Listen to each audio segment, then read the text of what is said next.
আওয়ামী লীগ সরকারের গুরুত্বপূর্ণ ব্যক্তিরা মাঝে মাঝে আমাকে ফোন করে। আচ্ছা, হ্যাঁ, আপনার হোয়াটসঅ্যাপে ফোন করে। Very interesting. হোয়াটসঅ্যাপ তো যে কোনো জায়গাতে ফোন করা যায়, করেন। কোথেকে যে করেন আমি জানি না, আমি আবার জিজ্ঞাসাও করি না। জিজ্ঞাসা করলে যদি ফোন বন্ধ করে দেয়, এই জন্য আমি দেখে বলুক না, শুনি কি বলে, নানা কথাবার্তা বলে। আচ্ছা, কি বলে? এবং সেটাই আমি বলার চেষ্টা করতেছি। ইন্টারেস্টিং। তো ওনারা আজকেও একজন আমাকে ফোন করে বলছিলেন যে 4 তারিখেই নাকি, বিশেষ করে সালমান রহমান নাকি আমি নাকি বললাম, কারণ ওনার কথা আমি বিশ্বাস, হয়তো উনি আমাকে এটা খাওয়াচ্ছেন, আমি তো জানি না। আচ্ছা, তো উনি আমাকে বলছিলেন যে 4 তারিখেও নাকি সালমান রহমান শেখ হাসিনাকে বলতেছিলেন যে আমাদের আর কোনো হোপ নাই। যে বলা হচ্ছিল যদি আমরা সম্পূর্ণ আপনার আর্মিকে দিয়েও যদি গুলিও করাই তবুও হোপ নাই। হোপ নাই এই কারণে আমাদের পক্ষে তো কেউ নাই। আমরা যে ভালো মানুষ এটা তো জনগণ আর বিশ্বাস করে না। আমরা যে দেশের উন্নতি করতেছি এটা জনগণ আর বিশ্বাস করে না। সত্য ইনফরমেশনটা এটা উনি নাকি হাসিনাকে সরাসরি বলেছেন। যারা যে কজন বলতে পারে, সালমান রহমান তো টকিংটা ওনার সঙ্গে এরকম ছিল, উনি নাকি বলেছিলেন নাকি যে আমাদের আর কোনো হোপ নাই। তখন কি বললেন শেখ হাসিনা?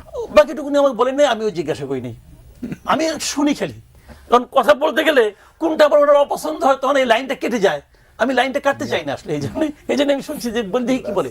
তো এই যে উপলব্ধিটা তার হয়েছে যে ওনারা তো সবসময় একটা প্রাচীরের মধ্যে থাকেন। তো ওনারা কিন্তু কাউকে মানে বুঝতে পারেন না বাইরে কি হচ্ছে। আমাদের বাইরে এখন বৃষ্টি হচ্ছে না, ঝড় হচ্ছে, আমি কিন্তু জানি না, ঘরের মধ্যে বসে আছি। ওনারা তো এর চেয়েও প্রোটেক্টেড ঘরে থাকেন, কাজে ওনারা বুঝতে পারেন না। সেখানে বৈশাখ ওনারা বুঝতে পেরেছিলেন যে আমাদের আর কোনো হোপ নাই। মানে সিচুয়েশনটা কোথায় গিয়ে দাঁড়িয়েছিল, এদেশের মানুষ নানাভাবে বোঝাতে এক পর্যায়ে এমনভাবে বোঝাতে সক্ষম হয়েছিল যে তুমি আর আমাদের কাছে প্রত্যাশিত নও। এই জিনিসটা ওনাদেরকে বোঝাতে পেরেছিল দেশের মানুষ। আমি মনে করি ওনারা কি বুঝছে না বুঝছে না আমার কোনো মাথা ব্যথা নাই। আমার কথা হলো এদেশের মানুষ কি পেরেছে, দ্যাট ইজ ইম্পর্টেন্ট। এদেশের মানুষ তাদের বোঝাতে পেরেছে যে তুমি আর কেউ না আমাদের কাছে। এবং ওই সময়ে বোঝাতে পেরেছে বলে কিন্তু সামনে এই ছাত্ররা আজকে যারা হিরো বলতে, তারা অবশ্যই হিরো, কোনো সন্দেহ নাই। কিন্তু এই মানুষকে সংগঠিত করার ক্ষেত্রে কিন্তু তাদের কোনো ভূমিকা নাই। এই মানুষ কিন্তু সংগঠিত হয়েছে নিজেদের ব্যক্তিগত অন্তর্গত চেতনা দ্বারা।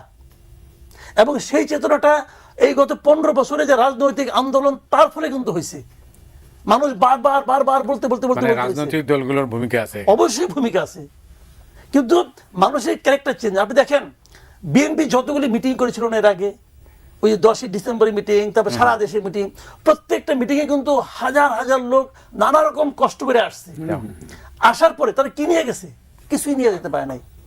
বিএনপি লিডাররা, বিএনপির নেতা আছেন এখানে, আমি ওনার সামনেই বলি, বিএনপি লিডাররা কিন্তু জনগণকে এমন কিছু শোনাতে পারেন নাই যেটা শুনে তারা মনের মধ্যে বিশ্বাস নিয়ে যাবে, পারে নাই।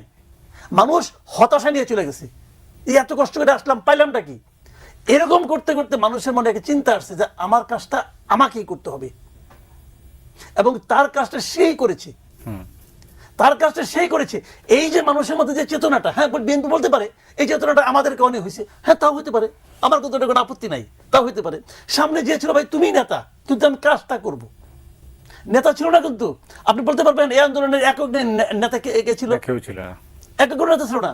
এটাকে বলা হয় স্বতঃস্ফূর্ত আন্দোলন। এই জাতি এই বছর একটা স্বতঃস্ফূর্ত আন্দোলন দেখেছে, যে আন্দোলনের প্রত্যেকটা মানুষ বলতে পারবে যে আমারও সমান এতে অংশগ্রহণ আছে। এই আন্দোলন দেখেছে বাংলাদেশ, এটা অভূতপূর্ব।